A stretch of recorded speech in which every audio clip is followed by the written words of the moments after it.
జగన్ టూర్‌లప్పుడు చూస్తున్నాం. ఓపెన్‌గా కనబడుతుంది. అక్కడ భద్రత ఉందా? భద్రత అంటే తనకి జెడ్+ కేటగిరీ ఉందా? దాంట్లో జెడ్+ కేటగిరీలో ముందు ఒక పైలట్ వాహనం వచ్చి, ఆ రూట్ క్లియర్ చేసుకొని, ఆ తర్వాత ఇంకొక పైలట్ వాహనం ఆధ్వర్యంలో కాన్వాయ్ వస్తుందా? అలాగే జగన్ దిగ్గానే రోప్ పార్టీ మూవ్ అవుతోందా? జగన్ వెళ్ళే ప్రాంతంలో రోప్ పార్టీ క్లోజ్ చేస్తోందా? జగన్ దగ్గరికి మీద పడకుండా కార్యకర్తలను కంట్రోల్ చేస్తోందా? ఏం లేదు కదా! కానీ 670, 700 మంది పోలీసులతో భద్రత కల్పిస్తున్నారట. Z+ category భద్రతే కల్పిస్తున్నారట. అదే నిజమైతే మరి ఇన్సిడెంట్ ఎందుకు జరుగుతుంది? కారు కింద పడితే అప్పుడు జగన్‌ది బాధ్యత ఎట్లా అవుతుంది? పోలీసులదే బాధ్యత అవుతుంది కదా!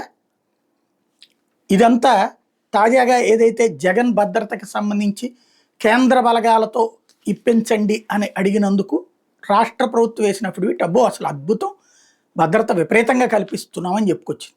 జనం చూస్తున్నారు నిజమో కాదో.